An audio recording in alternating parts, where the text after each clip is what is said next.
So I don't know where this reading is going, but it's like the divine God, Jesus, they've been like hunting me with a conversation. Like we literally were having conversation since this morning and afternoon, because I went to the gym this afternoon. I'm gonna tell you about my life real quick. So I went to the gym around like 1, and I don't know, like I've been having this internal conversation, with God. And I know also, like we have our own way, they know how to talk to me. So it seemed like they wanted me to talk about a subject that is more personal to me, and I'm not really a fan of like talking about my life personally. And of course it's like, why? Because it's like you went through all of these trials and tribulation in your family to learn about narcissist people, toxic people, sneaky ways that I was able to identify by myself with the help of God, of course. And these patterns, because those are patterns, right? You pay attention to patterns with people. So I was able to identify these patterns and help myself, save myself. And of course with the help of God, always, okay? Like this this really was like a co-creation, it was working together, okay? Like you cannot just like sit down here and think that if you don't allow God in your life, in your heart, and you don't actually ask for the help, you just don't think you're gonna get it like that, okay? That's not how things work, okay? But anyway, so they wanted me to talk about this very personal conversation subject, about the wicked mother, because I personally was how would I say that, I was birthed by a karmic mother, a very wicked one, by the way, very wicked one. And they wanted me to, I don't know, like I really don't know where this video is going, honestly, but when they hunt you, like when the God hunts you down in a way, like they know how to stay in your mind, like they will hunt you with a subject in your mind until you just do what you're supposed to do, and then they leave you alone. So it feels like I was having this internal conversation about me explaining different things that I have experienced growing up with a mother figure, a wicked mother figure, because this is how I'm going to call this video, the wicked mother. And let me tell you, with my own experience, women has been the most wicked, when I say wicked, people in my entire life, okay? And that's a fact. I have more wicked women that have done like very, very, very, very nasty things to me than men. And it's not to say that any gender is better than anything. It's just choices. They chose to act a certain way with me, okay? But I want to make sure that we all take accountability, and especially women, because today we don't do that for women. It's like we let them slide because all their mothers. Let me tell you something, and I know you know that. It's not because you birth children that you are a mother. Being a mother is a choice, okay? Being a father is a choice. And I have a video also for my coward of a father. I got some smoke for him too, for what he represented, okay? And I'm going to be very fair. And the only reason why I guess they're pushing me to talk about this matter is because I'm ready. I'm ready, because before there was no way like literally no way for me to speak about what this woman did to me all my life without crying, because I never understood how someone could be so wicked, like so deliberately wicked and mean. Do you understand? And plan, plot, scheme her way for so many years to make people believe that I was what she was the whole time. And that's why I say, like, I don't even know how to start this video, like how I have no idea. Because it's like it's so many information. And of course for me, it's the way you teach people and the way you help people is to enlighten what you with your own experience, right? I don't know everything. I know a lot of little things about a lot of little things. But I've learned through my own experience and being completely honest, right? And I know my life sound like, when I'm going to start, talking about the things that I've witnessed, that I've experienced, that I've lived, people, of course, when they look at me, their first thought is like, there's no way. Like, how do you know all of that? Like, how did you survive? And I always say God, because there are situations in my life where I have absolutely no idea how I got myself out. And these people also, those who plotted against me, I'm going to start with her first, the wicked mother. The wicked mother. And I want to put mother in quotes, because for me, mother is a very sacred word, okay? Being a mother is a dignified word, is a dignified role. And this person was nothing close to dignified, honorable, none of that, none of the good words. I only have nasty words for this person, and it's not coming out of like bitterness or anything like that. It's because I hate to give pretty words to ugly people. I really, that's why I've been working on that. Like, I've been asking God to help me stop cussing people. I mean, and when I say stop cussing people, I only give nasty word to nasty people. But I want to be better at stopping cussing out, because sometimes when I tap into this energy, what I feel, I mean, I don't feel it like that way because I'm very calm right now. And that's why I think that's why they want me to talk about it, because they know that I've reached this level of peace, that inner peace and clarity. That's why I can articulate and being transparent too, because you're gonna hear accountability here, okay? But we gotta stay true, because the problem with me personally is that I'm very hard on myself, extremely hard on myself. Like, I will cut some slack to everybody but myself, because I feel like that I know better, and I don't get away with nothing. And that's the thing with me and God. Like, I know that I don't get away with nothing, so I don't deliberately put myself in situation where I know I'm about to be smacked. Because I know people love to see, like, they only love the good side of God, but God is ruthless. You understand? And I love my God. I love God. Yeah, you have no idea. I love God, and I work with Jesus too as a master, and I'm very proud of that lately, because I've been very blessed. I've been able to work with ascended masters throughout my life, and I'm always protected and always guarded by Archangel Michael, Archangel Gabriel, and Archangel Raphael. And I also have very, very supportive ancestors, good ancestors, because like I said before, you just don't summon spirit without asking them to be in unconditional love and light, right? But you have to also be aware that it's about intention, right? You just don't call on spirits without being intentionally calling on like a specific type of Holy Spirit, right? Like, I mean, anyway.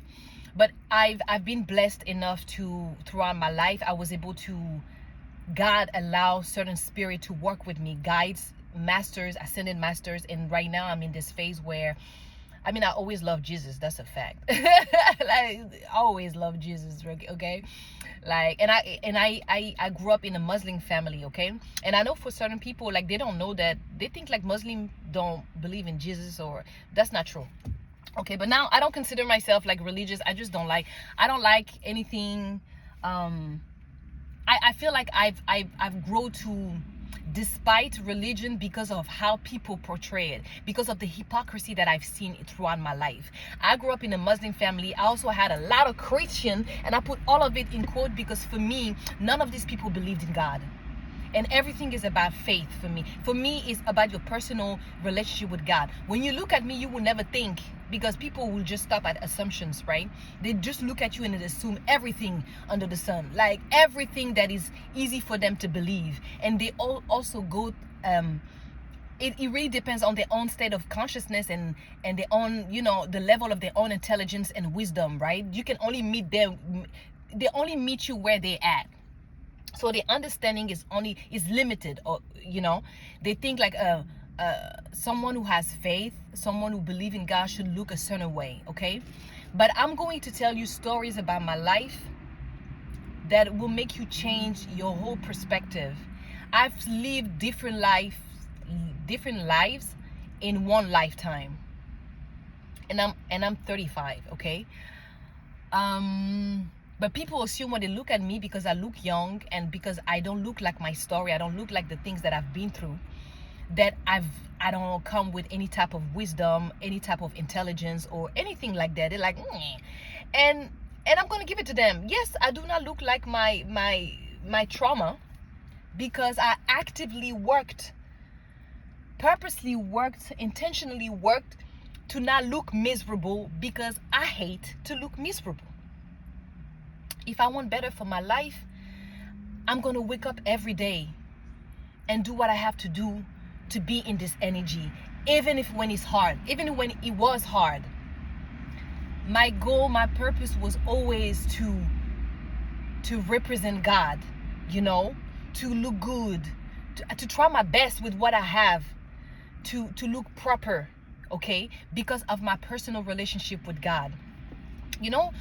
I survived this wicked mother because she never knew how much I loved God and how much I was actually always asking. Okay, before I was begging, I evolved, okay? I went from begging to just simply asking and receiving, right?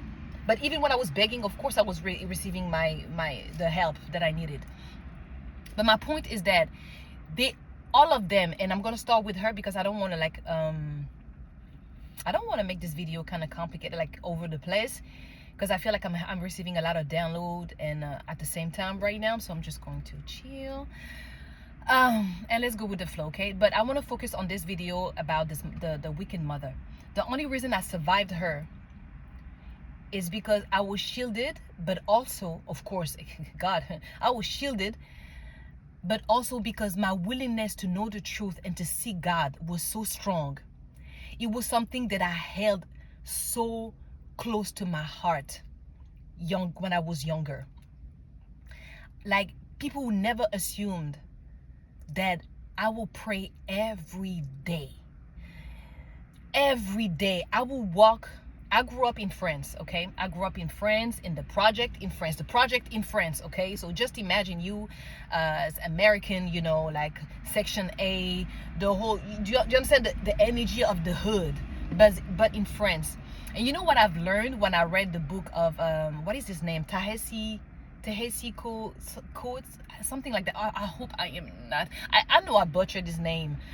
But the book was Between Me and the World. When I read this book, I realized that every hood is the same everywhere, no matter where it is in the globe. No matter where it is in this planet, every hood has the same type of energy, this density, this toxicity, this like it's all about protecting your body, protecting yourself. And so I grew up in a hood, right? I grew up in different hoods actually. But this is the type of energy that I have from immigrant parents, right? From a single mother who chose to be single. And I'm going to go through this whole thing like because it's so much information and I don't want to overwhelm myself. But like, to give you just a little bit of context, okay? I'm African, West Africa, from Mali, right? So I grew up between France and West Africa, Mali. I spent few years in the village, in my father's village, when I was younger, because the wicked mother one day decided, when I was 10 months old, I had a big brother. She decided that she didn't want to be a mother. She didn't want to be a wife. She just wanted to leave and go live her life, right? For a little bit of context too, she's an Aries. And let me tell you about low vibrational Aries. Women, they are the worst thing ever. They are the worst thing that could walk this earth. And this is every sign in the lower vibration, because I hate to hear, oh, this sign is this and that, this sign is the most toxic. No, it's not there. Let's be fair. People have free will. People come with their own baggages, their own trauma, the way they live their life. You cannot choose a sign and demonize this sign because of your own experience, and then think that everyone that is this sign is wicked. That's not true. Okay, they chose to be, because of X, Y, and Z trauma that they didn't want to heal, things, accountability that they refused to take.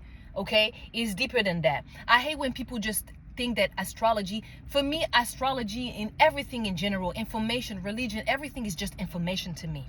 I just listen and I put the information in the side of my in the side of my brain, and sometimes when it's time for me to just reflect on it, I will sit down and reflect on it within myself, with God, always with God.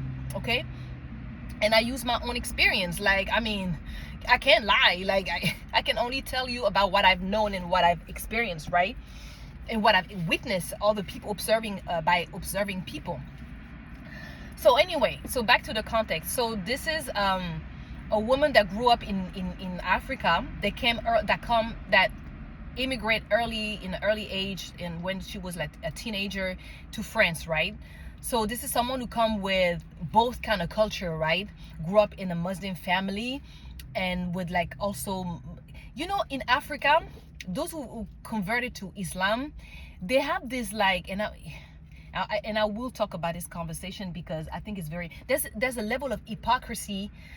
They mix everything. They mix religion and tradition, and some people are so lost into thinking that some of the traditions is actually religion, is actually Islam. Put a lot of confusion, you know, in me, at least when I grew up, because I used to look at these adults and see these people completely confusing me and confuse themselves. And when I was younger, I was always very bold in my speech.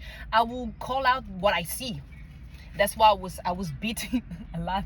Like, I was smack on my mouth a lot, because I used to be very bold. Like, I don't know how to explain that. Like, I will tell things the way it is, but it was never, for me, it was never a question about being mean or being, it was just, it is what I see. You know what I mean? And of course, when you grow up in a Muslim family, and I'm Muslim again, and I put the codes because those are people who pretend to believe in God. Those are people who pretend that they believe in God, but they pray and they go to the mosque. I'm sorry for I'm outside. So those are people who pretend that they believe in God, but their belief comes from fear. They wake up and pray and go to the mosque and do their 5 prayer per day, some of them consistently or not. But it's out of fear.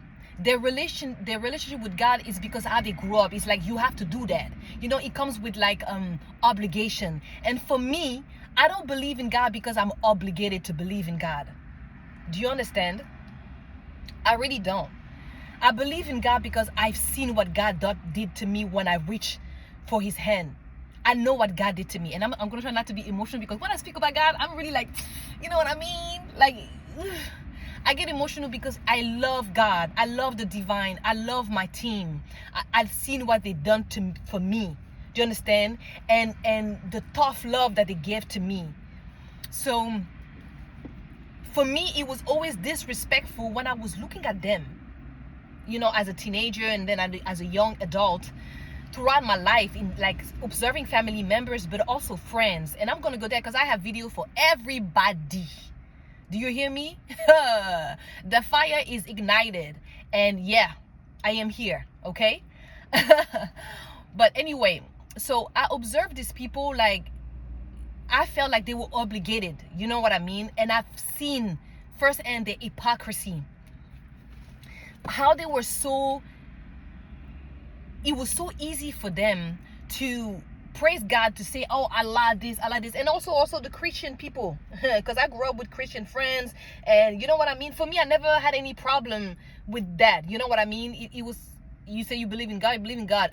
Because for me, I will just keep my relationship with God so tight. I was never boastful about it, because it was such a personal and intimate relationship that I wanted to carry, like I wanted to nurture. I was never bold about it. But if you would ask me direct question, I would never be ashamed about the love that I had for God, right? But I always, despite the hypocrisy in this religion, in Islam, like let's be like, just in religion in particular, but because I grew up in a Muslim family, or surrounded with a lot of Muslim, you know, I grew up with Muslim and Christian, and the Christian equally, yeah, equally, I would say that, in the hood, right? And everyone has their own interpretation of religion and how they move. But back in the day, I remember we never had any problem celebrating each other. I grew up celebrating Christmas too, because it was all about gifts, and it was fun to just decorate the tree and having gifts, the blah blah blah blah, right? We celebrated each other. And when it was Ramadan time, everybody will just be like saying like happy Ramadan and happy Eid, and we will exchange food and meals. You know what I mean? It was something that I grew up in back in the 90s, and it was a normal thing, okay? But then 911 happened, and then, whew, Lord. But anyway. But my point is that I never liked the hypocrisy because of my own personal relationship with God. I always perceive these people as like, they pretend. Well, they're all pretending. They pray because they're scared of God. And let me tell you something about fear. For me, I don't like to be scared about anything. I never liked that. I never liked to be controlled, to be fearful about anything, to be addicted to anything. Anyone want to exert power over me and try to make me be and do something that I don't like, I always rebel. I don't rebel for the sake of rebelling. I rebel when things don't make sense to me, and when it doesn't just feel right to me. Like, you need to make it make sense, okay? So that's why I was kind of like hated. Like, I know adults and even kids of my age, they never liked me. They always dismissed me. I was the child that was always dismissed, always ignored, but somehow they will always come and ask for help. So just imagine growing up with a mother who, first of all, never wanted to be a mother. She married my father because he was a way out to come back to France. I'm sorry, let me just let this one pass, because let me pause this one. Okay, we're back. So we are talking about someone who wanted to be free, okay? A very low vibrational Aries. And of course, there's so many other factors about signs and stuff like that. This is what I wanted to say, yeah. Like, don't take information and just analyze it. You know what I mean? Sit down with it. Ask God to give you enlightenment and discernment, okay? Just don't sit down and say every signs are like that. Nah. It's just information. Why would you close yourself off about to information that could help you better yourself? You have free will. It's not because an article on a blog say that you're the Virgo or the Aquarius sign, or like this, like that, like traits about the character, that this is set in stone, that this is what you are. You know, I'm pretty sure some of you like read certain things about your own sign and you were like, no, this is not me. Well, it's not you. You know what I mean? Don't gaslight yourself when you know deep down that you are not what this is saying. It's so deep, and there's so much levels, you know, to it. But anyway, back to this wicked mother. So she was a low vibrational Aries with other, you know, anyway, signs, of course, that was also our own trauma and own experience and our own selfishness. That was also like a fuel to who she wanted to be. And this woman was filled with vanity because she was beautiful physically in the outside, okay? And she was told that a lot. This is someone who loved, oh, loved when you tell her about her beauty, the physical beauty. But this is someone who never worked about her inner beauty. And for a long time, she was getting away with it because people were not consciously ready to understand what is a narcissist and how mothers figure, women, feminine energy could be the wickedest people that you could possibly meet in your life. A woman can birth a civilization of distorted people because they are the one birthing civilization, right? A man has been hurt by a woman. They can tell you that. A woman has been hurt by a woman too. Okay? So I was saying, this woman, to let you know about a little background, she was born in Africa, Mali. She was the third of I think 11 or 9 kids. Not sure. And this woman was always a rebellious person. She always wanted to do things the way she wanted to do, right? When she met my father, it was just an opportunity for her to go back to France because when my grandma died, she had to go back to Africa for the funeral, right? And I was told that she also had a very complicated relationship with her mother. Figured. But anyway,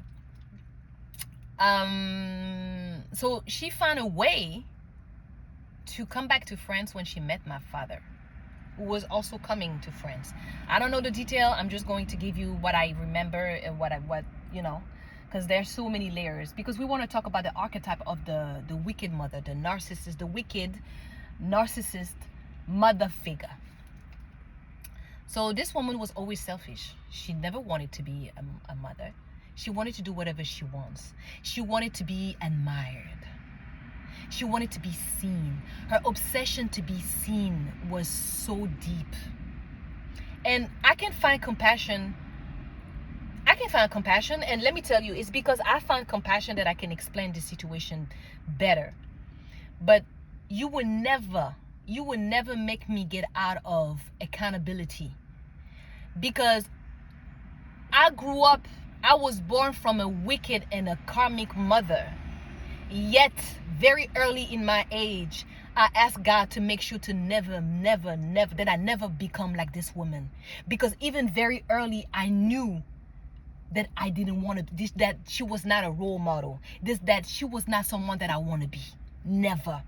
And even back in the day, I was not even aware of the depth of this woman's wickedness. Willing wickedness. Because we have to take, like I said, with me, you're going to take accountability. Because there is something different between being ignorant and acting out of ignorance, true ignorance, and then being met by the truth and repent. No.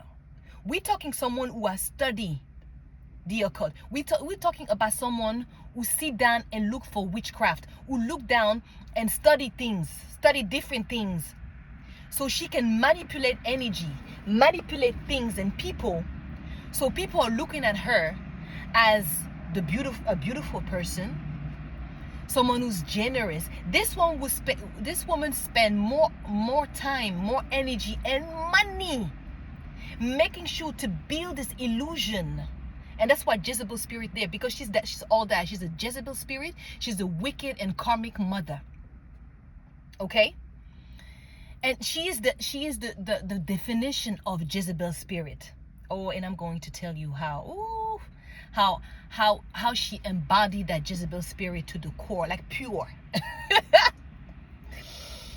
The seduction that she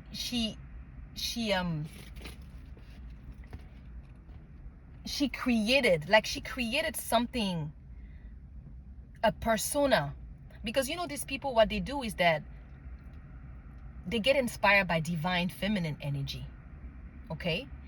They embody this energy, they fake it because they're not it, but they fake it in their appearance. Okay? But deep down, those are people who hate. They have so much jealousy and envy within them. They want to become that divine feminine without the work. They only see the harvest, like what the divine feminine attracts, you know. But they don't understand that they attract that because they became that frequency. They became what they wanted to attract. So anyway, this person was obsessed with being seen. Okay. So she plotted. She got a gaze to a man that fell for the appearance. My coward of father, a Virgo, mind you. Don't let me tell you about low vibrational Virgo. I'm just kidding. But this man had every trait about being like he was a controlling person, because of course he was a distorted masculine, right? But who had a lot of potential. Now my father, on the other hand, grew up in a family that was animist. For those who don't know, animist back in Africa, or those who believe in spirit in everything got spirit. A rock has spirit, the spirit of the tree. Do you understand? Spirit, right? But then Islam came and converted everyone. But he always despised when religion came into his village, and everyone started, converted themselves, even his father in his own family. He always despised that within himself. Because it's like how they come and tell us about who we have to praise when we have seen spirit, we have seen those things happen. Listen, he grew up in Africa and with the mentality of the gods in the water. And do you understand? These people, they grew up seeing mermaids. They grew up seeing things that people read in books, and Disney talk about, of course, in their own way, because they love to beautify and glamorize those things. But those things are terrifying. Okay? Mermaids in Africa, they don't play with this shit. Okay? They will not come like, oh no. They will back down. They will run. Okay? But anyway, this is someone who grew up despiting like the having to convert. Okay? So later on, when he left Africa and went for France, he converted himself to Christianity. He changed his own name so he can have, because he had a Muslim name. When you convert, you get a Muslim name, right? He converted himself and give himself a Christian name. He will identify more himself as a Christian than anything else, right? So you see now the dynamic.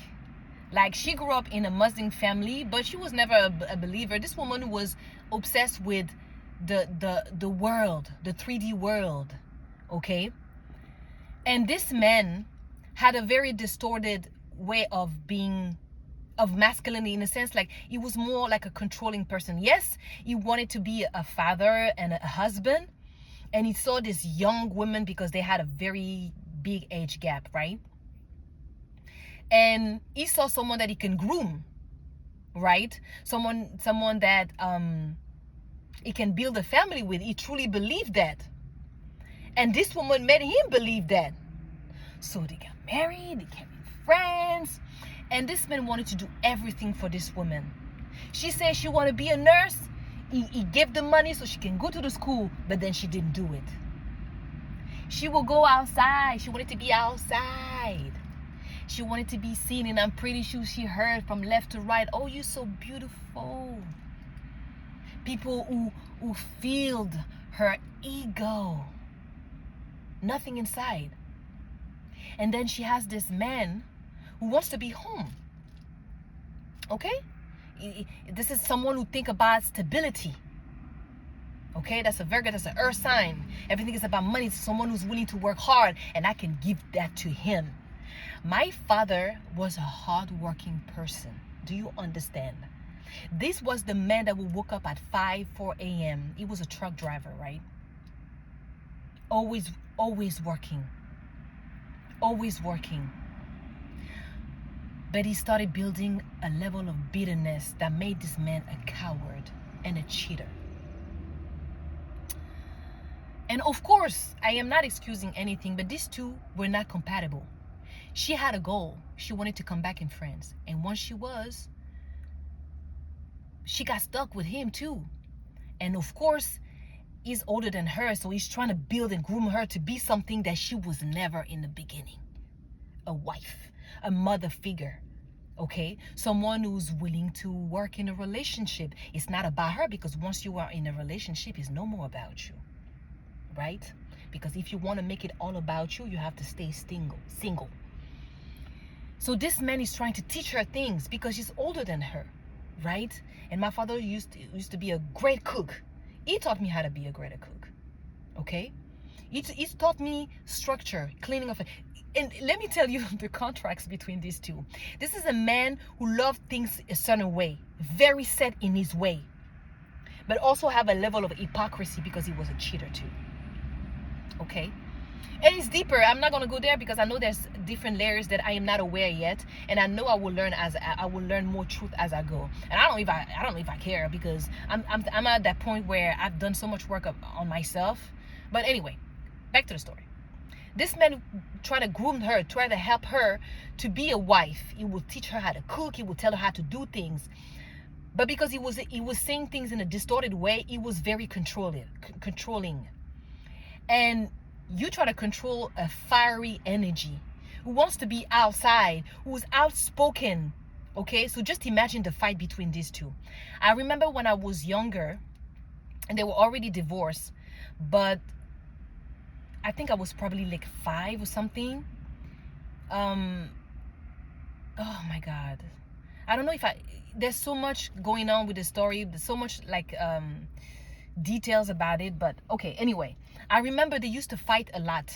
Like physically fight. And I remember that time, he were fighting because he wanted us to stay. They were already divorced, but she needed him. And she always found a way to manipulate him to get whatever she wanted from him, because this man loved this woman, and that's a fact. He loved this woman.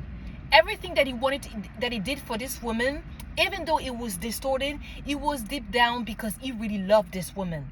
Okay, but there was also another woman that in Africa that his parents chose for this man, that he had to marry anyway. Okay, so just imagine the layers already. Okay, so she the mother, the wicked mother, she already had a plan. She never wanted to be a mother, but she had to stick around. Okay, she was going to school. She said she wanted this. He tried his best to provide this. She got her first kid when she was, I think, 18, and he was my brother. Then she had me when I was 21. When she was 21, sorry. And mind you, African people, when they move out and they have the opportunity to move in France or in America, they always change the age. They're actually older than that, okay? But anyway, I don't know why they do that. I was never someone who like ashamed about my age. I'm 35. Like I've noticed, and that's one thing about narcissists. They hate the truth. They are so obsessed with being youthful, with life. Like these people are so scared to die. It's not even funny. They are very scared to die. They think that they're going to be young forever, so they seek this youthful. They will do anything to make sure that their appearance they stay youthful, because like I said, they also seek for validation. They want people. They are feeding themselves with compliments from outside. These people have no confidence, none. This woman had surgery to appear young. This woman had lied about her age, and I remember a particular story. She was talking with an uncle, he was actually a neighbor, but he was from he was from the same country. So you know us African, when you don't have to be blood related, we will call you auntie and uncle, because we from the same country. You know what I mean? It's the respect behind it. And I remember they were laughing, they were having a conversation, and he was talking about the age, right? He was like, but how old are you? He was asking my mother, right? The wicked mother, because I don't like to call him my mother, to be honest. And then I was joking around and saying, oh, I know what her age is, right? But I was not going to tell. It was just, we were having a conversation, and I was there too. And I was a teenager. And Anyway, the conversation go on, and then he left, right? At the moment she closed the door, the man left, and she closed the door. This woman slapped the shit out of me. When I say I didn't see that slap coming, I am not even kidding. I was shook.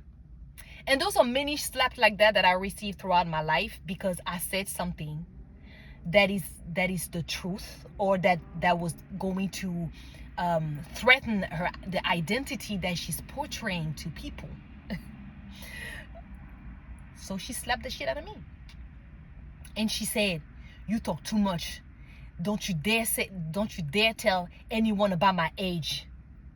So like I said, narcissist and wicked karmic mother, full of vanity, hate mortality, hate to be remembered, to remember about their mortality. They want to live forever.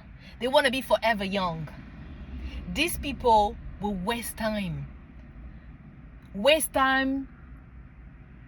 focusing on everything outside of themselves.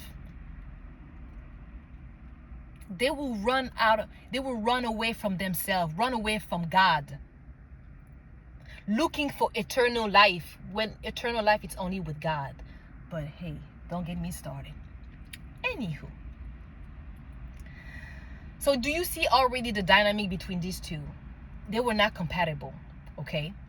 He wanted her, but she was very toxic and she had another plan. She wanted to be outside. So like I said, one day she decided that fuck that motherhood, fuck that wifelyhood. I'm out of this bitch. Okay? She called, and that's the story that I had from my father later on. Because I had little pieces when I was younger. Like I remember when I used to go to, vacation, like to his house by myself. When he will get a little bit of wine down, he will get into his feeling, and I will know that this man was hurt even when I was younger, but I still defended her because I never knew how deep it was. And he used to tell me, you don't know who she is. And I defended her because of course I'm a young little girl. I got no one defending me. I live with this woman. I am abused by this woman every day. So of course and I don't live with you. You guys are divorced. You live far away from us. So I am over there trying to survive as a young little girl who has absolutely no idea of the death and the trauma, the pain that is going on within these two people individually, and the consequences, and I'm paying for it. I'm taking on all the curses from this family on both sides because we have two unhealed people who got together, who already are carrying baggages from curses from their own lineage, okay?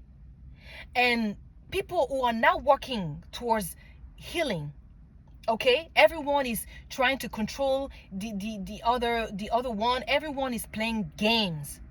And I'm in between as an empath kid who is extremely gifted, and I mean extremely sensitive to energies, okay? And I'm in the middle. I don't know, okay? But my nervous system very early on, from the womb, from even before I was made, I was created, before the conception, these two were not spiritually healed.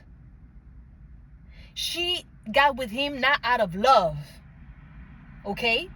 So just imagine I can't even imagine, like, the pregnancy, she was with someone that she doesn't love. She felt like she was controlled by this man, and he was not loyal. Apparently he was cheating. There was so many things that was going on while she was pregnant. I remember telling her that she had to go to the hospital by herself because he refused to go with her.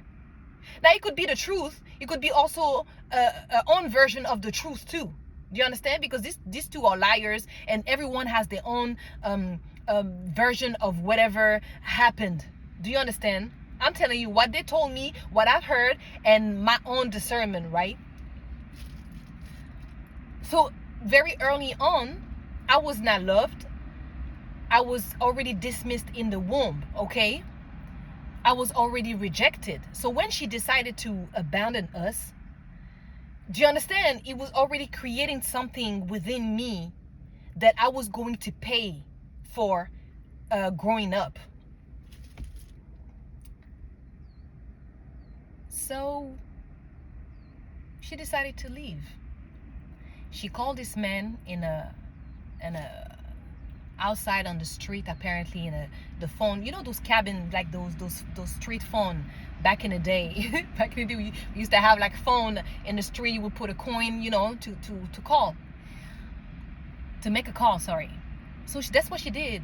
This woman was so hurt, so wicked, that she called this man outside and tell him, you wanted to have your kids? Well, you can have it. You can have them now. And she left. So for a moment, so I'm 10 months old. That's what I've been told, right? And my brother was probably like, what? We have 3 years, 3 years apart.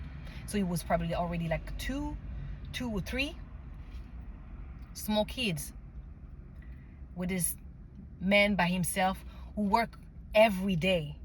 This man has to wake up at 4 a.m., get ready, drive truck all day, you know, and the wife is no more here. And he has to take care of us, and I have to give them to him. And that's what he did. And he showed me the proof when I got, you know, older, and when I was 17, 18, and still going to his house for vacation. When things started, you know, he showed me the book. He showed me the book because this man, and that's a very good thing, very organized, very disciplined and organized. He wrote down the budget, the money that he was spending on babysitters. He found this family, this African family that was not living far from where we used to live, right? And this was a family of like a lot of kids, and they used to take care of me. And he told me that this woman used to beg him so she can adopt me because she loved me so much. His family loved me so much that they wanted to have me. But he said no. But he was paying this woman, this family, to take care of me, right? When I was very young. Me and my brother. And he was coming, he was taking care of us too. He went and he did things the right way. He went to the justice, to the court, and he got custody of us until we 18. He showed me the paperwork. He had custody of us until we were 18. He did everything right. While he was treated by the other family, the mother wicked side, because of course we always take side of the mother. He was treated by these people, all these people, so badly. And that added even more of a bitterness and fueled even more a cowardness in the long run. And I will explain that in another video, of course. But I'll highlight the fact that he was willing to be a father. He was willing to be a husband, but in a very distorted way. So she left for a few years, and apparently she will also come sometimes when I was a kindergarten, like she will come and try to, I don't know, like, I have a very good memory. It's insane. I have flashbacks of things that I should not remember when I was like very, very young, like very, very young. And that's a gift. Like, I always have like a great memories, but I also know that God protected me and also took some of my memories because he knows that physically, emotionally, I was not strong enough to remember those memories. And I know, and I still know that there's certain things that I don't remember that. If God allow me to remember that when I'm not physically ready, emotionally ready to receive, to accept this information, to accept something that happened to me, something like I will broke down. I will broke down, and I'm very grateful about that, because that's a way God really protects you. So I remember what He knows I'm willing and I'm strong enough to accept. Okay. So so she will come sometimes, she will try to make herself known, but still. And one day my father couldn't take it, like financially it was started to be a burden. So he decided to send me and my brother to Africa, to his village, Kuchala, in Mali, with his family. And the second wife that he had to marry, because she was promised, she was like, it was an agreement between families. No matter what, this is something, back in the day, these people, they were living in a way that they had no choice between tradition and religion and everything mixed, and ego and ignorance, all of it. Do you understand? Some of my ancestors, that's why I carried baggages from my ancestors, that they were not able to be who they are because of the circumstances. And that's why I am backed by them, because they've seen the strengths that I carry, and that I am willing to stand tall by myself forever if I have to. If it means for me to be free, to live the life that I am supposed to be living, that was gifted to me. I am willing to stand on my own. I am willing to let all of these people tell lies, spread lies about me. I'm willing to wait. Oh, and I waited. I waited, and God trained me with some very tough love. My ass got whooped. My mind, my spirit got whooped, shaped me. So I can tell y'all what I've witnessed, what I've learned, what I've experienced. So, back to the story. So he started to be very tight, financially for this man. He was trying his hardest, So he sent us to Africa with his second wife. And of course, me, I don't even know. I'm young. I was 10 years old, 10 months old when the wicked mother left. So that's why I had mother issues, because I never knew who was, my mother. I hold on to mother figures when I felt that nurturing side, and it didn't matter who they were. Like, I've always been that loving kid, like naturally, and that's the truth. And this is something that they wanted me to forget, because that's what they do, the enemy do, and that's what this wicked mother was trying to do. Make me forget about my essence. Make me believe that who she is, her essence was me, and then I was her. And that's what they do. They set the stage. It's like a show. They set the stage, and in their stage, they will be the one dismissing you, ignoring you on purpose, and also make sure that everyone around you doesn't see how special you are. And when someone see that you are special, they will act and pretend, oh yeah, and then they will go behind you and make sure that they kill that truth, they hide that truth. Do you understand? So anything that I would do when I was younger, and really also to be validated, because I'm a baby, I'm a young girl who trying to be loved, trying to be like to be seen. I will do anything to help out. I will do anything for this woman to love me, to see me, to say thank you, Nina, for just a little of appreciation.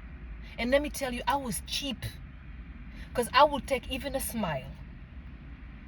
because I'm on survival mode. Whatever I can do to ease this wicked person, I'm leaving with her. It's about my livelihood. You see what I mean? You build like a shield and a way to, and a facade too. Like automatically you build a facade to please this person, because this, you know that you have your life is in their hand too. And that was before I was aware of God, and where I was looking towards the sky. I was always looking towards the sky, but I never called on God. I never knew religion or God. I was never calling God, but I was always looking up, always looking to the sky. I was always fascinated about the sky, the clouds, and heaven, the concept of heaven in my heart. I always had that within myself. And before you know it, I was saving myself subconsciously, because I was fighting things in the spiritual that I was not aware of yet. So now we in Africa, in the village, okay, in a village. And let me tell you about Coachella. Coachella is one of the last village that got the lights. Do you understand? I remember this place when dark was there, when it was nighttime. Listen, it was dark, okay? We used to use, like, those lamp that works with the petrol. I remember that. So I grew up thinking that the second wife was my mother, and she was a good woman to me. I have few memory of her, but she was a mother to me.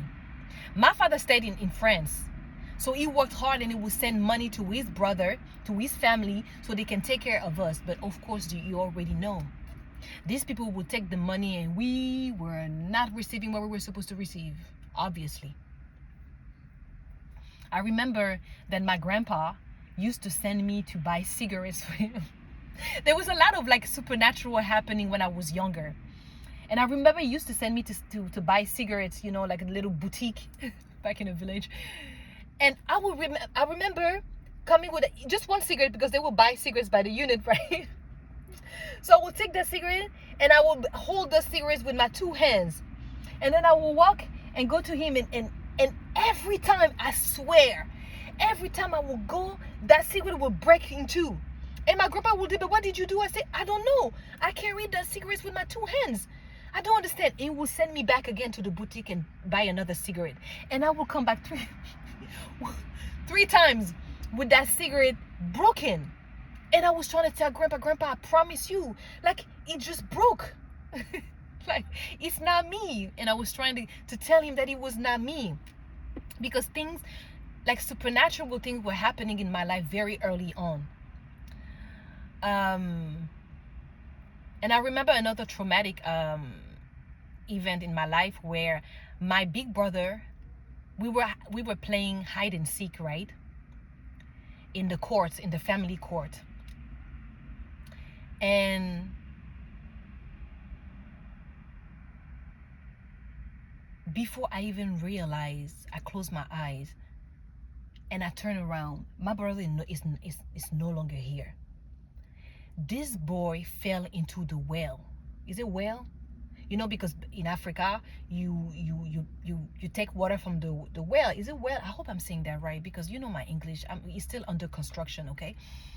But he fell into it. And do you understand? These things are very deep. They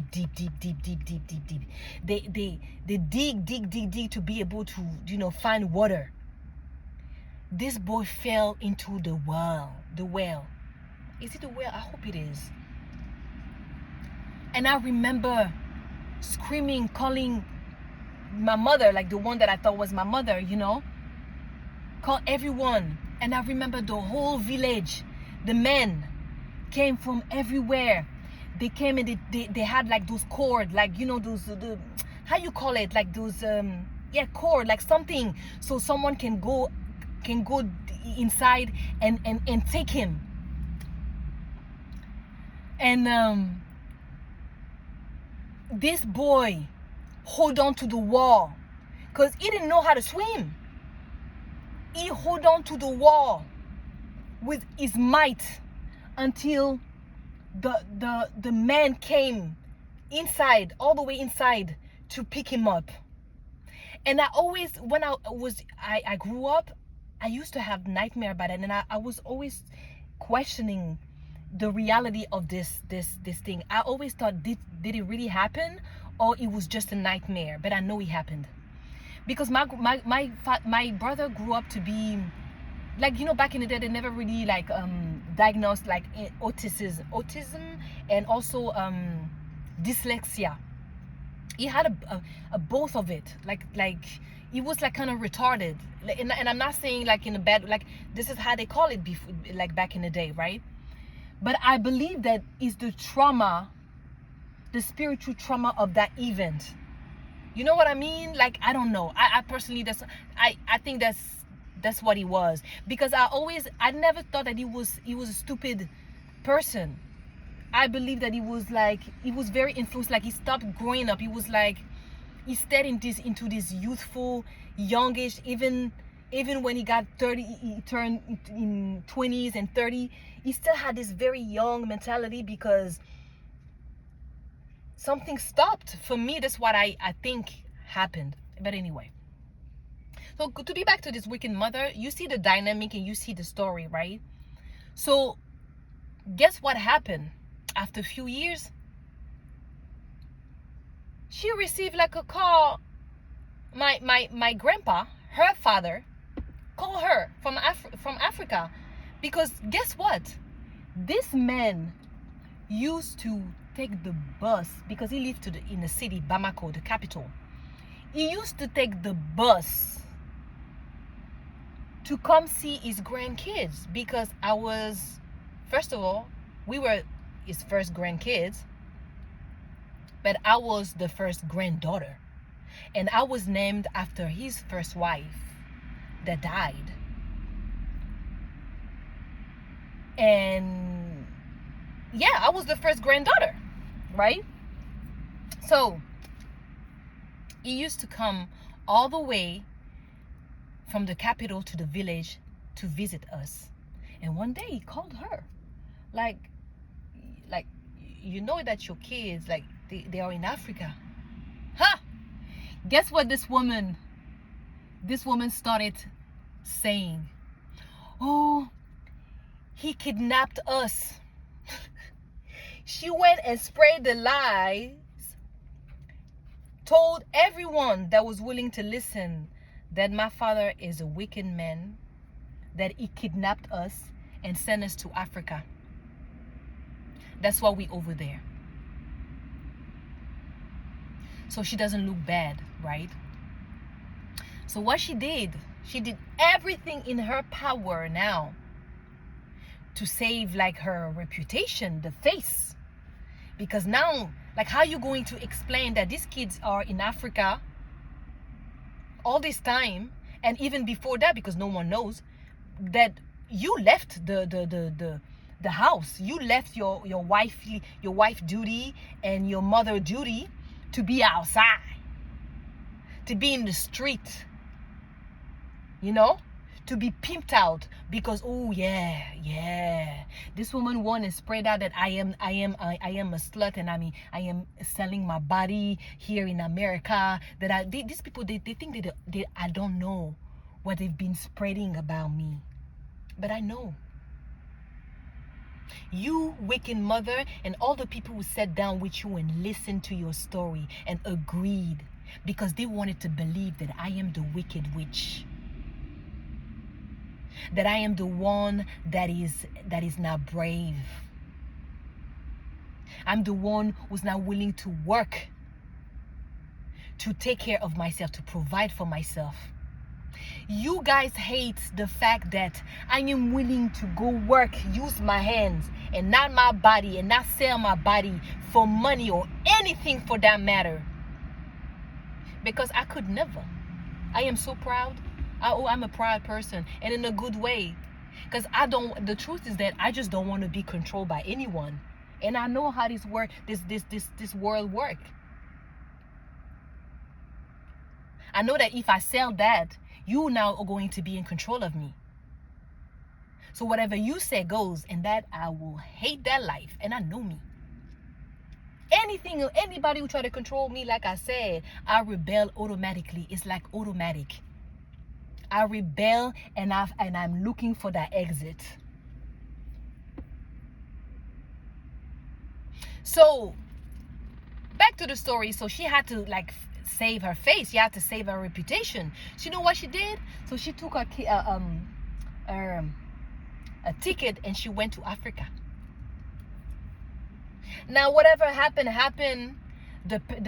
My father's family had to convince him, you have to let the kids go back to the mother, because again, you know, the African mentality. These people they think they are so righteous. They think they're the right thing to do, even when there is evidence of someone that is not apt. They have no aptitude to be a mother and a wife, who have shown repeatedly that they don't want to be in this. Of course, they were like, no. This is the mother. And then you add Islam that said in the Quran that you have to give respect to no. That is that specific line about the fact that heaven is in the feet of your mother. And a lot of people have taken this line and abused it. And I remember always saying to God, you are writing this in the Quran about that heaven is in the feet of the woman. And it's a metaphor to say that you have to respect your mother for how she has carried you in pain. Of course. She has birthed you in pain. Of course you should give respect to the mother. But here's my dilemma. How do you give respect to someone who doesn't respect yourself and does not respect your command, God? Because you are a fair God, right? And this is where my dilemma was with people in general. I read this, but then I got to sit with the lines. I got to sit with the verses. And I have to sit down and question my God. And like, yeah, but you a fair God. You see everything. So doesn't mean, so there's two things. It's either you telling me, you God, you creator, you telling me that this is okay, that this woman is abusing me from left to right. This woman is doing witchcraft on me left to right, and on dot, and she's on time. Or it's a ritual. And we're going to come back to that. We're going to talk about this. You telling me, you in all your fairness and your glory, God, this woman who's willingly ready to just kill me spiritually so she can get whatever come with my existence, and it's fair. So like, we need to choose, because it's either I believe that you are God, you are merciful, you are fair. Like, someone is lying. Do you understand? So of course for me it was like, oh no, she's just wicked. And I would not take this line, and I would not accept this line, because I know firsthand that I am abused and no one is saving me.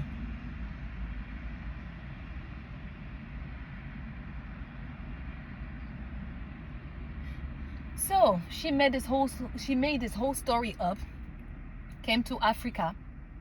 Of course, my father lost the battle. He tried to tell them, of course, and I can only imagine having nobody to back you up, telling you that everything that you have done by yourself is being dismissed, and she won. She get to carry the victim, while you know the truth about this woman that is wicked, because he knew who she is.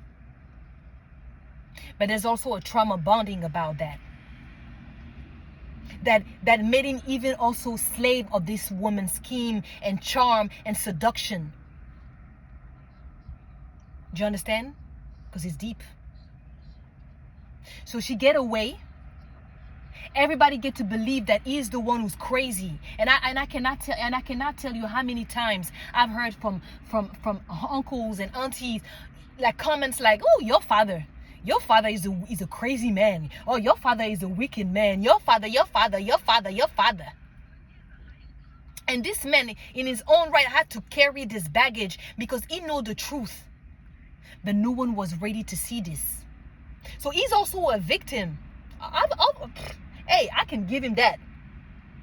Totally. But he had opportunity to help me and to save me. When I articulate, when I was 17, 18, one day he came, he would come to our house where we used to be, like the apartment where we used to live in Sarcelles. And he would come, some weekend, to spend time with us, right? And I remember I walked him to the train station, and I told him, I said, Dad, like, she's abusing me. And that was the first time I found the courage to even, every time I find, and it was rare, every time I found the courage to speak about to the people that I thought I could speak to tell them about what this woman is doing, I will be met with, but what did you do to her? You know why? Because she's buying these people. These people, they're getting something from her. They're getting money from her. They're getting things from her. Because the goal is to polish her status, polish her persona. To make sure that no matter what I say, people will only say, well, but she did that to me, she did this, she was nice to me, and no one will believe me. And just imagine for a victim, when you find courage to finally speak out and say what happened to you, and being met by but what did you do to her? I don't know. You tell me. You tell me what a 7 years old, a 5 years old, a 3 years old, a 15, a 17 years old, who've been here for 17 years in her life on earth, did to this woman so bad. Like, you tell me. Every day I cook, I clean, I take care of my siblings. Everything that you want, I do. I help. Since very early in age, I never had a childhood. I never had a happy childhood. All I did was being a mother to this woman. I was more mature than this woman. So every time I found the courage to actually tell them, I was not even able to tell them the gravity of what I was living, what I was experiencing. So when I found the strength to tell my father, she's abusing me, Papa. You don't understand. I look at this man in the eye as I'm crying, like I'm asking him to come and save me. Do something. This man is looking at me with tears in his eye and tell me to endure, basically.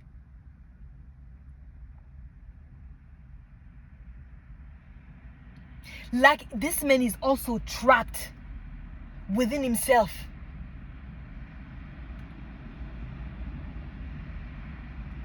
Do you understand?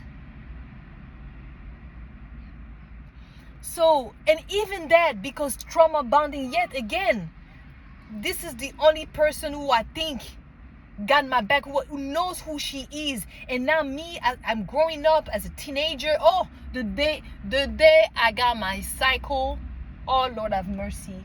I've seen what I've seen in the eyes of this woman the day where I found out I have my cycle, my period.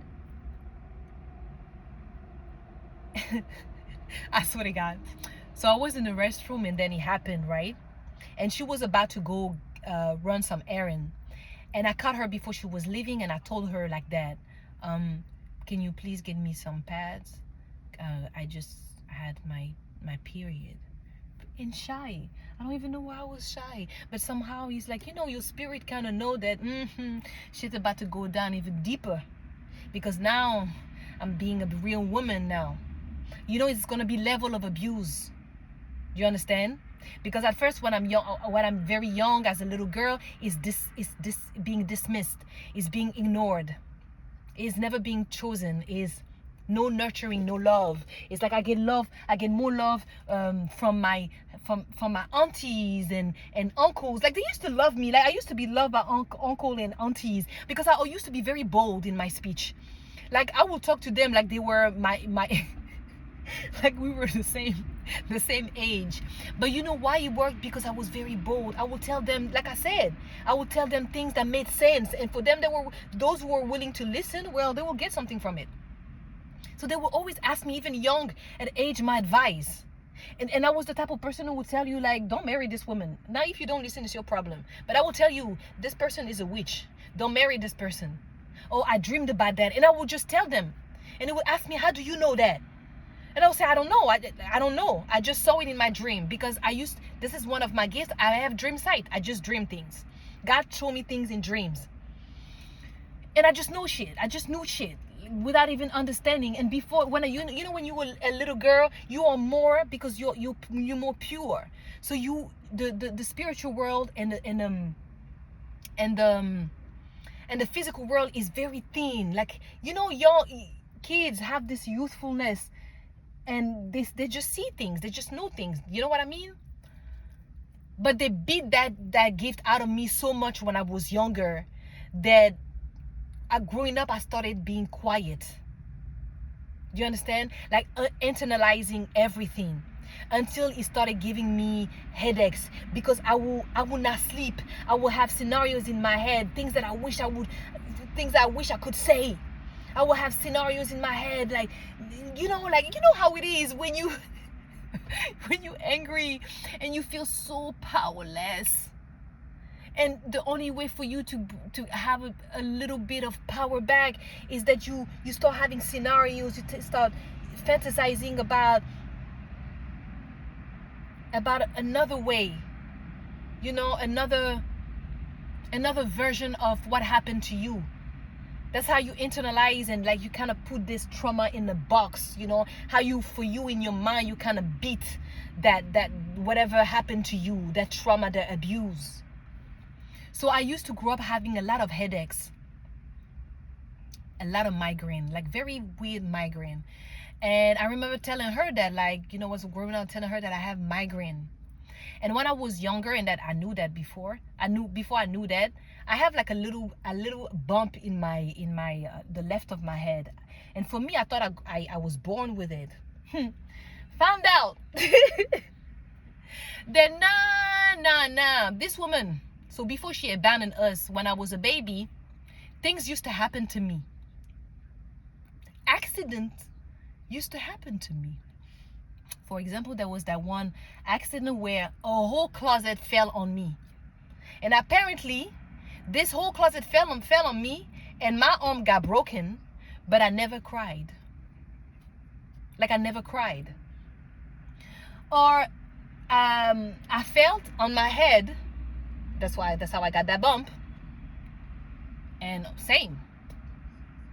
This bump is like, later on, I had a scanner, because I used to have, like I said, a lot of migraine. So I was wondering if this bump was the cause of it, because every time I had migraines, like, this bump would be like so sensitive. It was like, it was just like, it was living. It was like, I don't know how to explain that, but I felt it more. And the doctor told me that, no, this thing is not actually inside of my brain. It's like in the surface of my skull. So it's not something that is going to be harmful for me. And he said, by the way, but there's something else in front of your eyebrow, inside of your eyebrow, that we want to look at. And guess what? When you say that, I say, never went back. Anyway. So a lot of accidents used to happen, even like car accident. I had car accidents when I was younger, and nothing happened to me. Like when I said, I had a whole car like that literally ran on me, and I come out of the hospital with just like a band-aid on my big toe, on my right big toe. That was it. Or another accident where she was driving and the car suddenly drove it, like she lost control, and my ass was in the back, and my big brother, they both had like the seatbelt on. Funny enough, she didn't care about telling me to have my seatbelt on, right? And I was at the back, and that car ran into the wall, and somehow I am the only one who flew from the back to the front, and I came out with a scar on my forehead and on my chin. That's it. That was it. That was it. So now you can think about, since she was so wicked, it was probably intentional. Who knows? Who knows how many times she wanted to kill me? Because I can recall a real moment where she actually held that knife and she looked at me. You know why? Because I refused to do to wash the dishes. I was so tired. This woman will intentionally leave the house dirty because Nina is here. She's gonna clean it. I was the maid. I would starve. Sometimes I would go to school with no food in my belly because I would be so scared to get up, to get out of the room, to go in the kitchen and to serve myself a plate of food.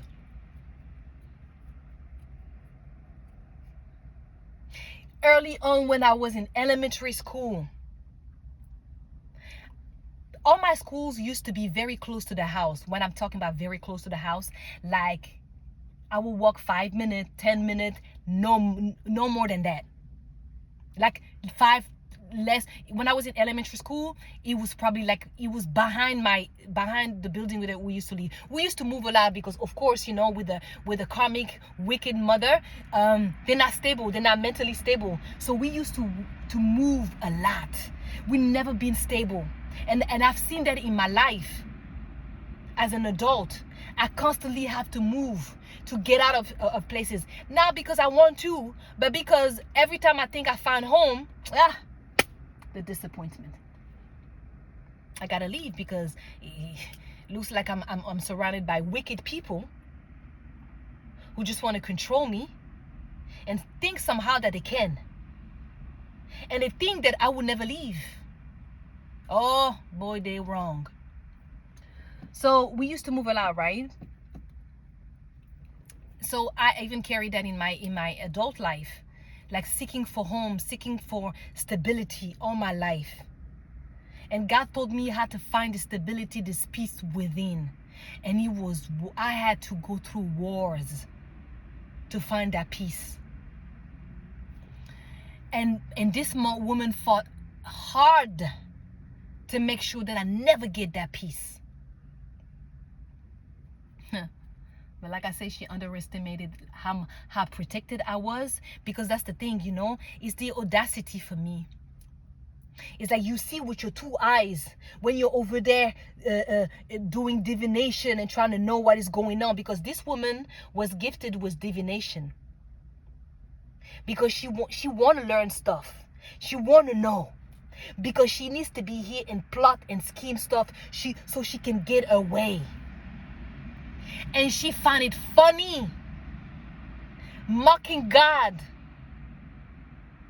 is funny to her. But in the same way she is so scared of God, it's not even funny. I've witnessed this woman. This woman who get up and use her money to go see witchcraft, to do witchcraft at night, to go dig stuff under the ground, who carry stuff in her belly to block people's blessings, or to send spirits to whoever her enemy, who she thinks is her enemy. Because of course she's done stuff to me, but she has done stuff to her own family, to the people that lovers, friends, oh yeah, to anybody, because she thinks it's fun. Whatever she thought was working was fueling her narcissism, her wickedness. And then she will walk and act like she's so righteous, so holy. But this woman has only one ritual is witchcraft. Only one. And I can give you that. Loyalty, she do have loyalty to the devil. Oh, she do. Oh, yeah, she does. Someone who wake up with intention, plot, scheme, spend her money to make sure that I never remember who I am. Because if I do, all hell break loose. It's over for them. Because they benefit from me being ignorant. Now you remember when I say every year she got a ritual, every year she got to go do a ritual against me. Every year at my birthday, something crazy would happen to me. And because it would actually happen, I started believing that. And that's the thing too. Once you believe in it, it's over. Once you believe that they have power, they will always have power over you. And this is something that I had to learn. It's a very sneaky, it's a power play. It's a very sneaky thing. Because the truth is that these people will never have power. But their power comes from abusing and pinpointing what is your weakness. So when they know what is your weakness, they will embody and they will put on a mask of something that you need. They will create that need. They will build that trauma, that tie. So they are the one they abuse you, but they are also the one that give you the relief from that abuse. So they maintain you under their hand. They maintain the power. And in their head, because they're delusional, they think they are your God. They are laughing and mocking. It is working. But they don't understand that it is working because you are already an open wound.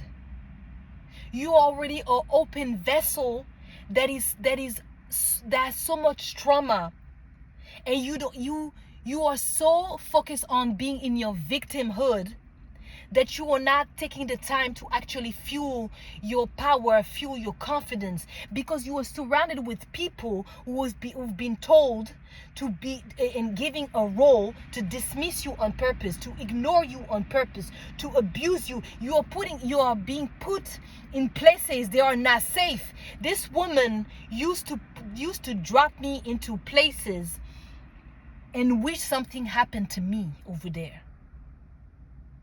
And maybe something happened to me, because I can tell you that I was molested by girls in my family.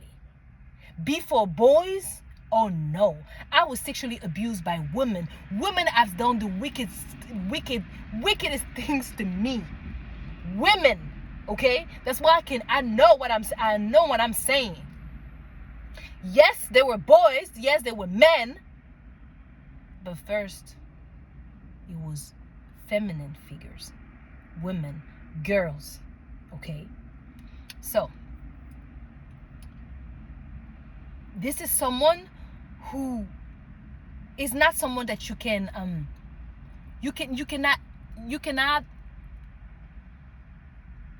how can I say that? You can acknowledge her own trauma, but because I've been through the same trauma, and I've chose God. I've chose to wash my hands and let God handle it. And every time I will see a door, an exit, I will take that door. I will take that exit. Because I am someone who seeks peace. I am someone who seeks not to feel or look miserable. And that's why they always hated. Because she working all this energy, all these spells to have my essence, because she always hated the fact that it was already a gift that was already spoken onto my life. That one that is going to carry the generational curse and going to break it. She is going to be a gift and a curse to those who resist changes, to those who refuse to learn and to repent, I will be a curse to you, and I will be a blessing to those who choose the truth. Because I have chosen the truth every time. I wanted to know the truth. I wanted the truth all the time, even if the truth destroyed me. Because I used to believe that, oh my God, I am in a good family. Oh my God, and slowly you grew up, right? You know, when you're young, you don't know all the secrets. And then slowly you learn all the secrets. And slowly you because you grew up now, you're able to use your discernment, and now you pay attention to the hypocrisy.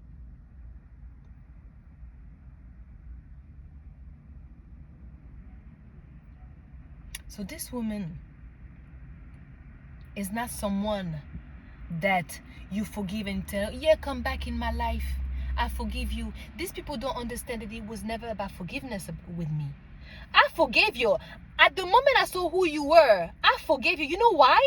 Because God showed me, I knew that a day will come that you will cry in regrets for the things that you've done to me. All of y'all. You will cry because I was there. You hide me. You had me. You know, that friend that was kind, that was willing to listen to you, that will come and jump to your rescue, to comfort you. That daughter that will clean, cook, take care of the siblings, things that you are supposed to do. The one that was sacrificed from the beginning. No support for none of you, from none of y'all. Not even a little bit.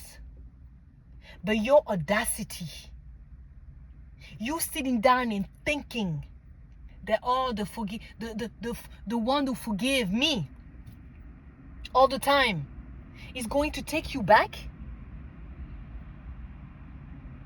Because I forgive. Yeah, I do forgive. And that's given to me.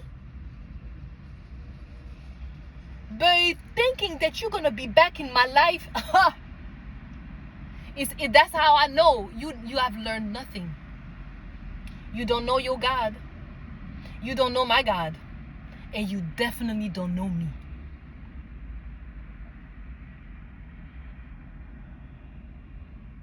Now these people are over there because yeah, the wheel of fortune has turned now.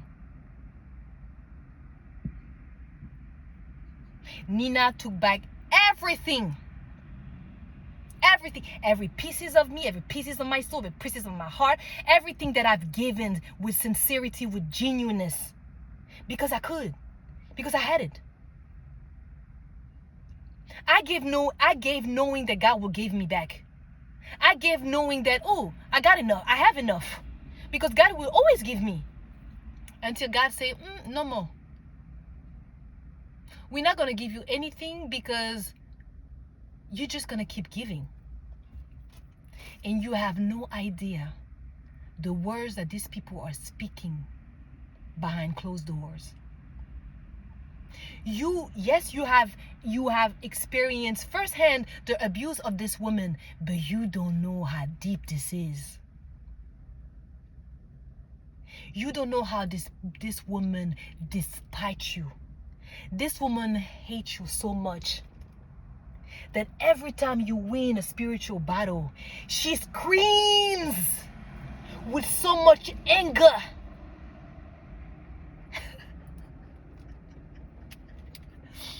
This woman screams. Do you understand what I'm saying? That type of scream that you will be scared if you don't know. You hear someone just screaming like that. Because of the hate. Because she's losing control. Because she has lost control. Because now she understanding that she never had the control in the first place. That everything happened because God is a genius. Ooh, my Lord indeed is a genius. Oh, and I always admired his genius. He'll definitely let me feel the fire, but he never dropped me into the flame. Never, never, never. Because he's a faithful God. But my God is a ruthless God too. And you guys are about to witness how ruthless this beautiful God is. Because he's only fair, right? I mean, this is what you have created. You build all this persona, all these lies, and because it was not enough, you spread all these lies. The truth about you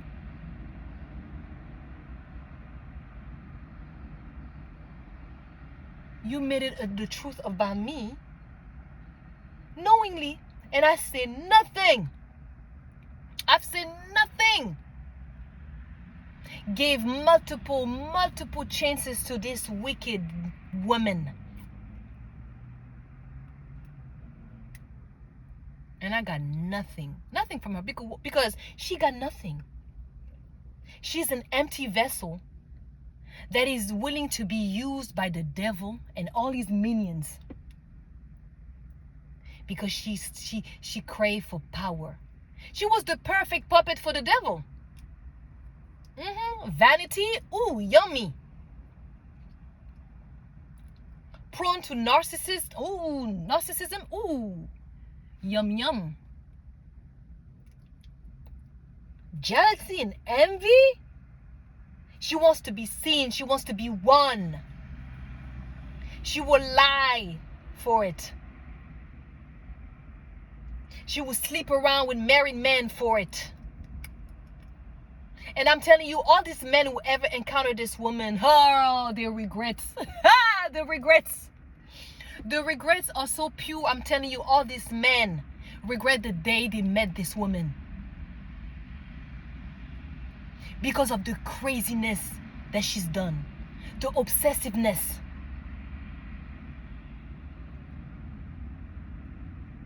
So this is the wicked mother, the wicked karmic mother, the one that I've witnessed, that I've experienced, the one that I learned from. Oh yes, because these people, this energy is just energy. This energy will jump into another willing vessel. All you have to see, identify, is patterns. That's it. The way they move, the mask that they put on, multiple masks. How bold they are. They will pretend, oh my God, in front of you. I remember that time. This is the last time that I saw this woman in person, right? She came to America with her new husband. And I'm gonna talk about this stepfather, this imam, this con artist. Oh yeah, I got smoke for you. Ha! You know I know who you are. That's why you never call me back, because you know I know who you are. You think you guys think that I don't know that you guys are watching me? Hey, I don't care about y'all. I don't care. The only time God made me pay attention to you guys' energy is just like information, like daily information, like oh by the way, so this is what happened, this is what is going on, and this person is still still doing witchcraft on you. So it's just FYI, you already know the drill. You wake up every day, you pray on yourself, you cleanse yourself, you release, okay? You pay attention to your thoughts.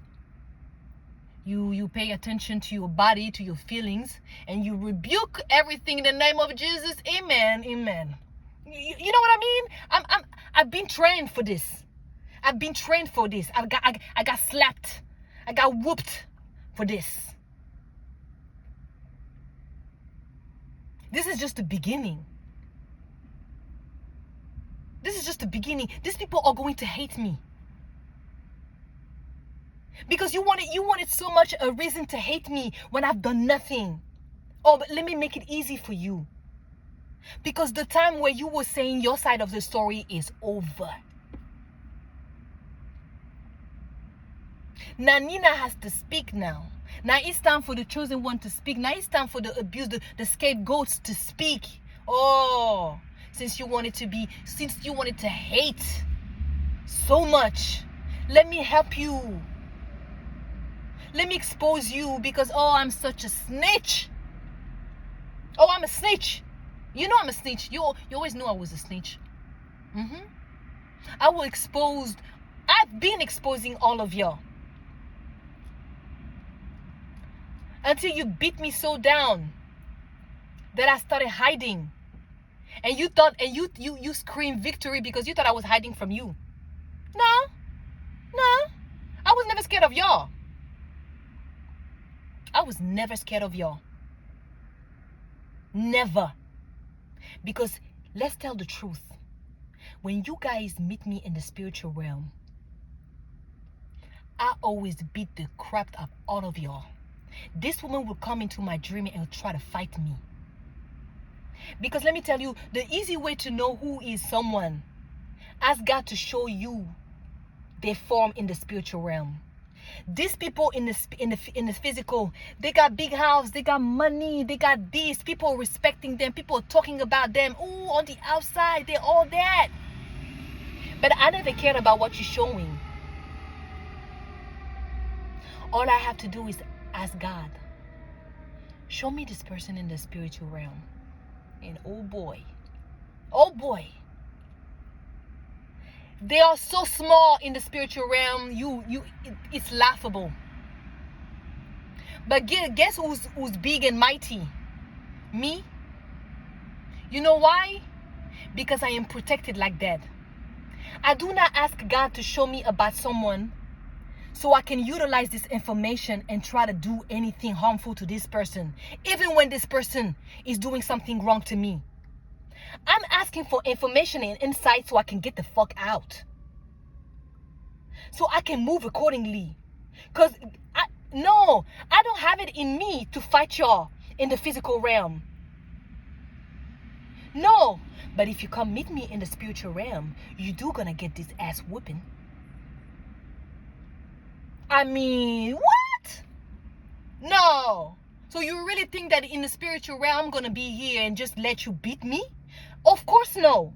Because if you win in the spiritual realm, you win in the physical realm. And the only reason I'm still standing in this physical realm is because I've been beating all of y'all spiritually, mentally. I've been holding my ground.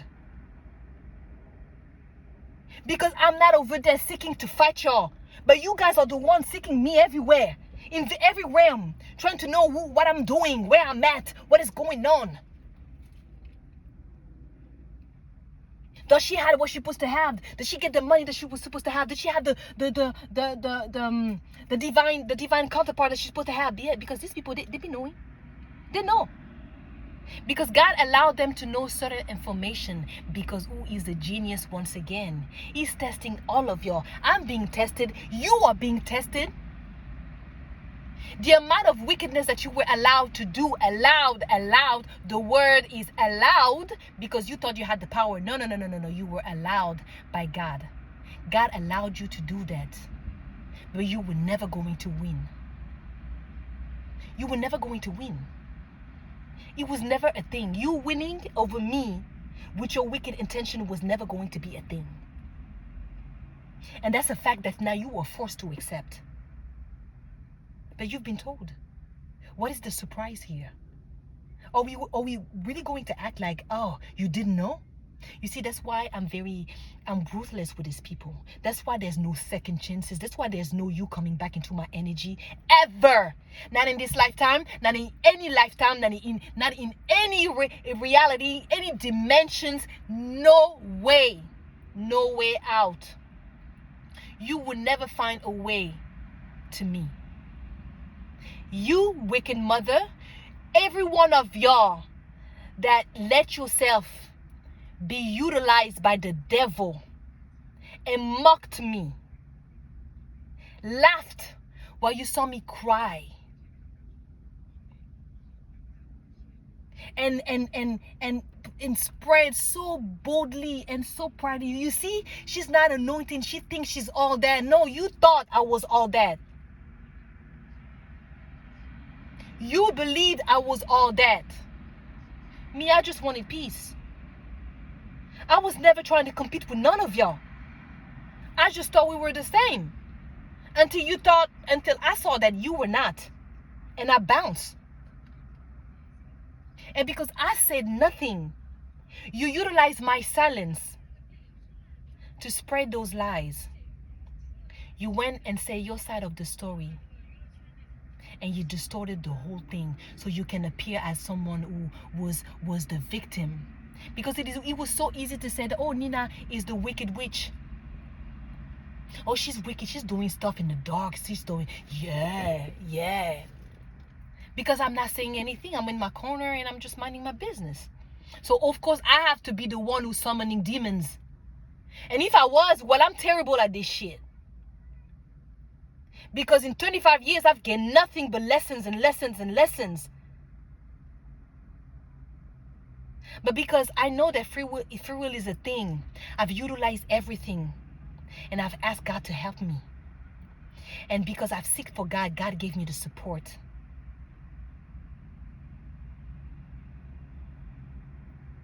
It gave me the discernment to see who you guys are. And all I did is to move accordingly. And now everybody mad. Can you imagine?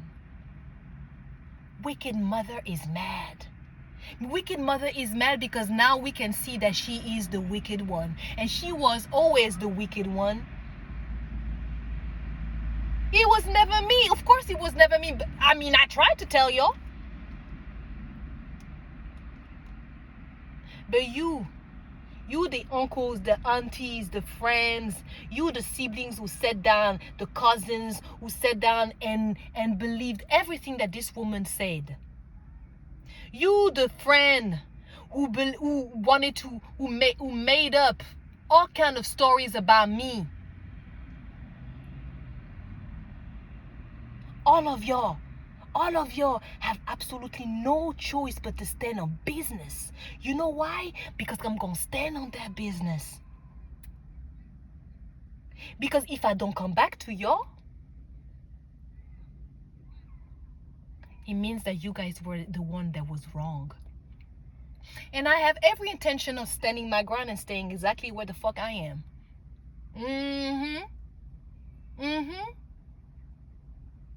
So do not come to me and talk to me about forgiveness.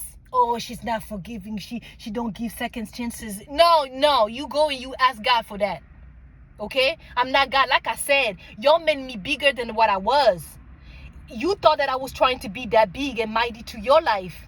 No, you were the one who was trying to be controlling. You were the one who was trying to be God in my life. You thought that the authority that I came with naturally, that come from me wanting to just be and stay in truth. You wanted to demonize me because I want to know the truth and because I put everybody in their place. And rightfully so. Because you're so messy. I mean, damn. And what y'all never understood is that I hold myself in the same regard. I'm harder on me. And I had to learn how to cut myself some slack. Because I was not allowing me to rest and to calm down.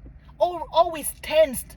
Because my nervous system was so programmed to be so nervous and anxious to deal with so many heavy energies. Energies that I carried that was not even mine. So you mean to tell me that I carried my own mistakes because, hey, I'm not perfect.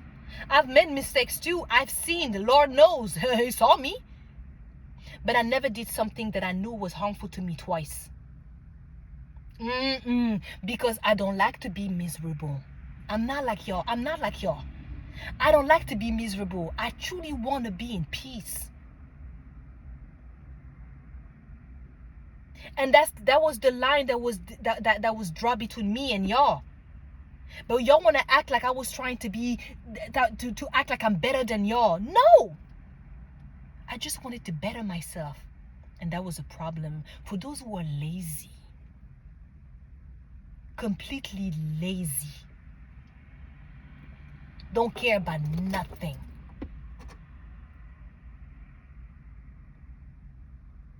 And now all of a sudden they think that, oh, they all they have to do is to apologize to me, and maybe their karma is going to be easy to take. Yeah, now this is not how things works. Like, y'all giving me too much power. I ain't got this power. And I'm gonna tell you real quick, I do not have this power. I never had it. I cannot save y'all. No, I saved myself. And I've been trying to tell you how to save yourself.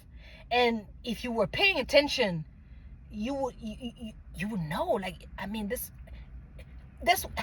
I don't even have the words, because I'm like, what are we doing here? You see, that's why I cannot excuse none of these people. This is grown-ass people who was given information and said, nah, fuck that. Like, literally, intentionally, they were given information. They were giving prophecies, dreams, visions from God. And they said, but why her? Why she got to have the power? Why she got to have the anointment? And me, I'm over there running away from that power and that responsibility because I'm trying to chill. Because it's like I'm seeking peace because I ain't got no peace. I am still looking to be able to have a full night of sleep. And I'm going to give credit to God. I've never felt so much peace in my entire life. That's how much work that I've done, in the work that I've done. And I know it's about to get better. Because for me to come and speak about what I've experienced, which is something that I was not willing to speak about, is telling. It means that it's over for y'all bitches. All of y'all. It's over. It is over. And for you to think that I am going to shed a tear, oh, you are crazy. Oh, you are crazy. I ain't got no tears left for y'all. No. I've cried knowing beforehand that you guys were going to regret it and that it was going to be so hard on y'all. I knew it. And I had to go through the grief. I had to go through the shame, the guilt, all of those baggages that was yours to carry. And then my own ignorance, the consequence of my own ignorance, and then my own disobedience every time that I didn't listen to my intuition, which was the God voice within me that was telling me, Nina, you need to bounce now. And I was like,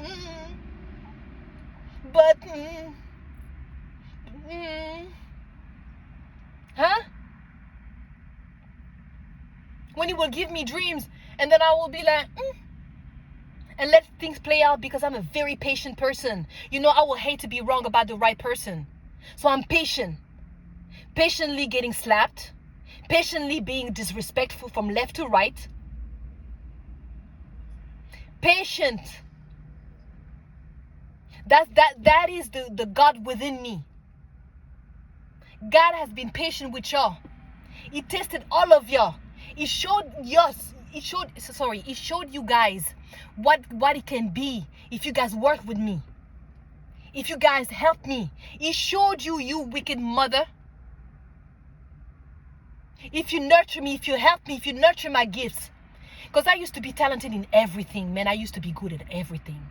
Like, it was not even funny. Anything I would put my hands on in it, it was over. I will master it. Just for the sake of mastery. Like, I was just, that's how I was. Because it's like, I love God so much that I will find an incline into something, and I will ask God, help me be great at this. And I will become obsessed with being great at it. So instead,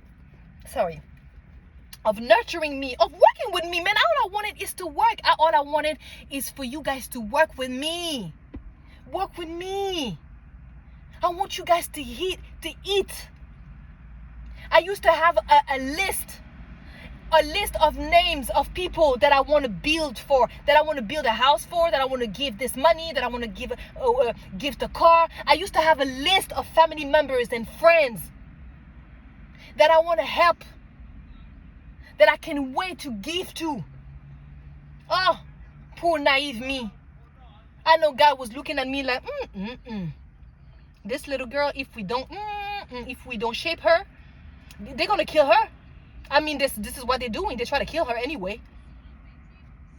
But we're going to give her that, and she's going to go and just give these people everything. She's going to give them everything. People who don't deserve half of the half of the half of the half of the half of the half of the goodness that she has in her heart.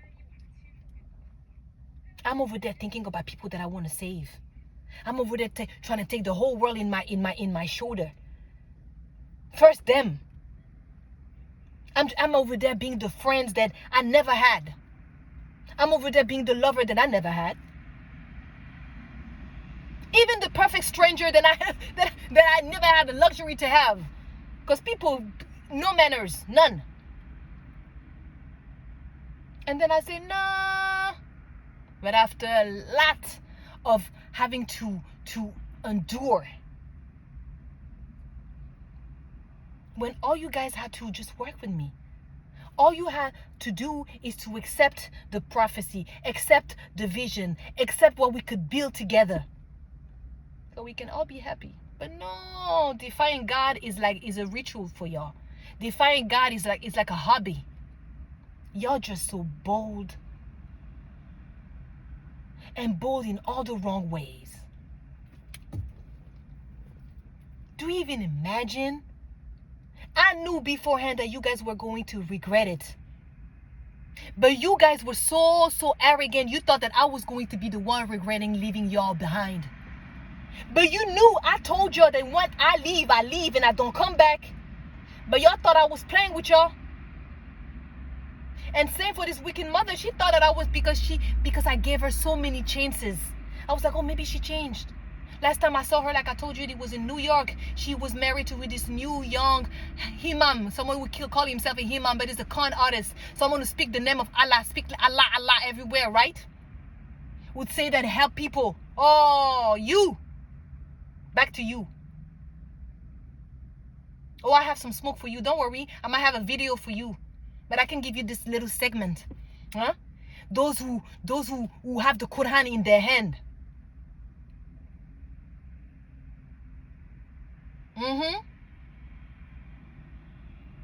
But they wipe their ass with it at the same time when no one is watching.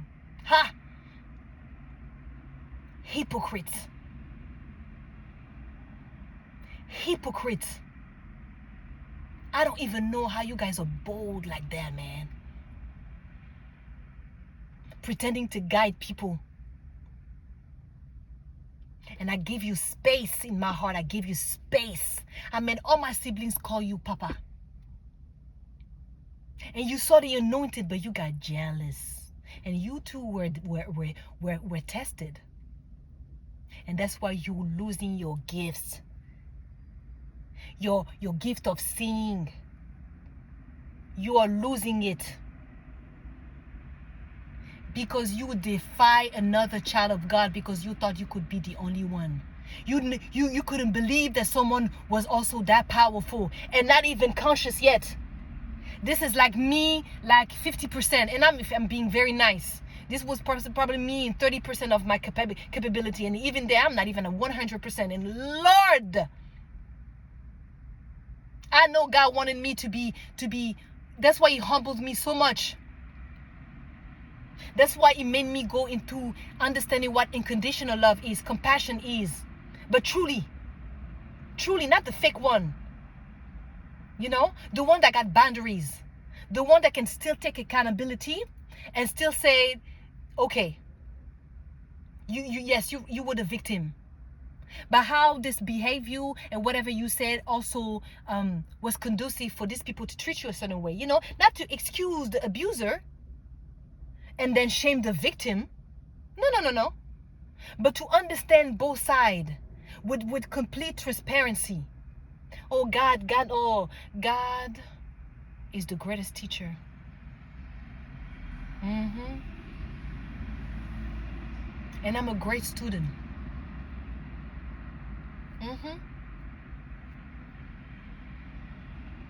All of you were tested and you all failed.